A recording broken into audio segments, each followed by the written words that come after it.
At this Council meeting, I've held a series of discussions with my fellow leaders on the Brexit deal, and I was crystal clear about the assurances which are needed on the backstop, having heard the views of MPs in the House of Commons.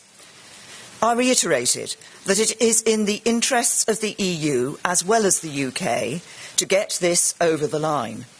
A disorderly Brexit would be good for no one. At 27 level, the EU have published a series of conclusions.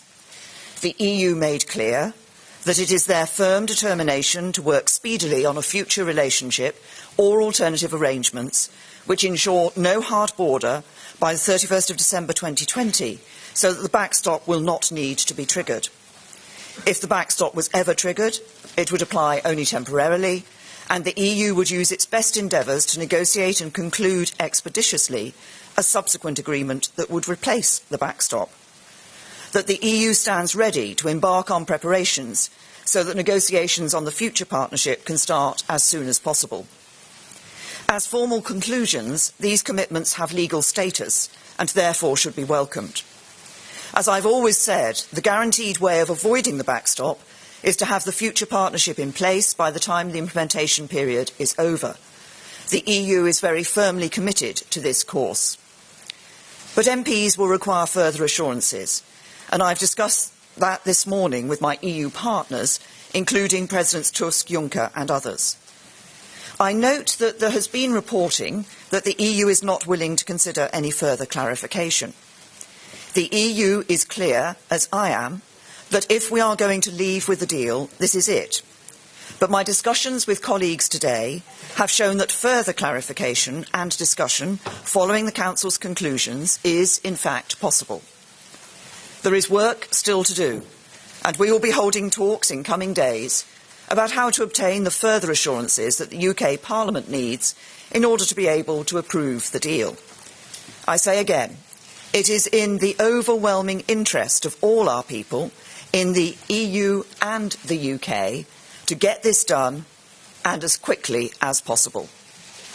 Now, I'll take a few questions. Laura.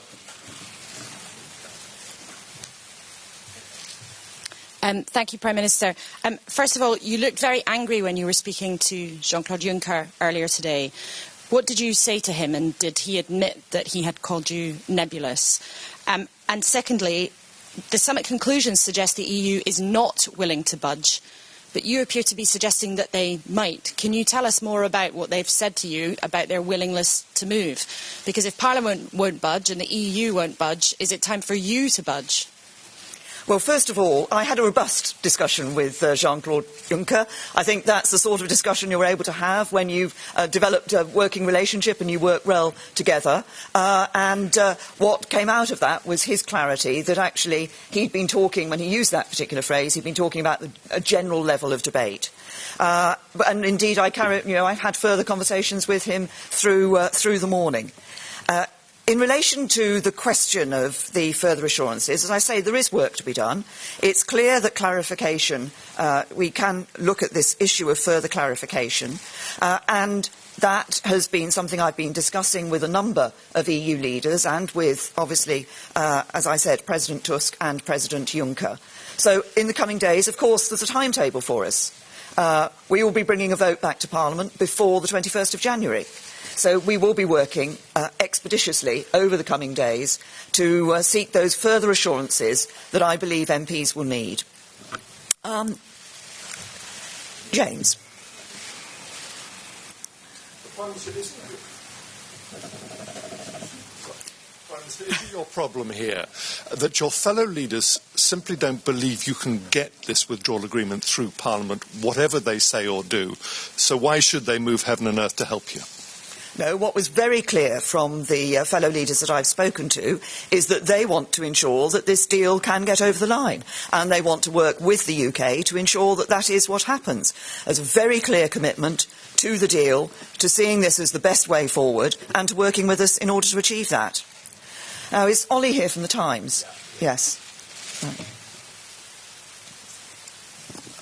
Oliver Wright from the Times. You say you got further reassurances today that the EU will look at a form of document, but why was that struck from the summit conclusions last night then? No, what I've discussed with people today. First of all, let's be very clear about the summit about the 27 conclusions at 27. Those take us forward. Those are welcome. This is the clearest statement we have had yet from the European Union that it is their intention for the backstop never to be necessary, that it is their intention to ensure that if it were necessary, it was only temporary, and that it's their intention to work quickly with us, quickly once we've seen the deal being agreed, that we, in parliamentary terms, that they will then work with us to quickly to ensure that we start those negotiations for the future partnership. The key to all of this, the crucial thing in this relationship is what our future partnership with the EU is going to be. That will be the sustainable, enduring relationship we have with the EU in the future when we're no longer a member. And that is very clear from the EU today and from the conclusions that they gave last night. They want to get on with that. They want to get that partnership into place just as we do. Is Lynn here from The Sun? Sorry, I can't see. Yes. Lynn Davison from The Sun. Prime Minister, yes or no, would you be prepared to see Britain trade on WTO rules from March next year when we leave the European Union? We will be, well, as you know, government is making no-deal preparations. We've stepped up those no-deal preparations.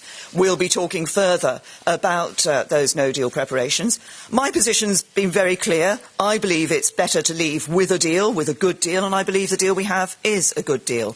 Now, I'll take a couple more. Jason.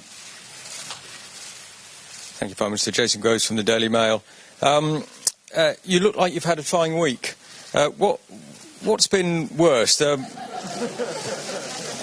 Something happened this week, Jason? Well, I've read reports. Oh, you shouldn't believe everything you read in the newspapers. What's been more difficult? Has it been the malcontents at home, or has it been the Euro bullies over here? And have you ever felt like just throwing your phone in the bin, moving to a remote island and letting someone else sort this mess out? Look, I've throughout all of this, I've been clear that there is a job to be done here, and it's a job to be done because it's a job for delivering on the vote of the British people in the referendum. I think that is absolutely important. I think it is our duty as a government and as a parliament to do that. And I never said it was going to be easy. Negotiations like this are always tough. There are always difficult times. And as you get close to the very end, then that can get even more difficult because you're absolutely sorting out the last details of something. But this is what drives me to carry on doing this and making sure we deliver, is that this is what's right for the British people. And this is what we're going to see out of this. It's not just us outside the EU, but us able to take the advantages that gives us and building that brighter future for Britain. Now, I was going to take one from Isabel here from Österreich. Yes. Sorry, Austria has the presidency currently, so yes. I thought it was appropriate to ask. Thank you. I'm from the Austrian press. I just wanted to ask you, what was your impression about the role of the Austrian presidency and Chancellor Kurz during these whole talks about to reach an agreement between the United Kingdoms and the European Union? Well, Chancellor Kurz has been very helpful in the positive approach that he has taken to the negotiations of this deal and to wanting to make sure that both sides actually come out of this with a good deal.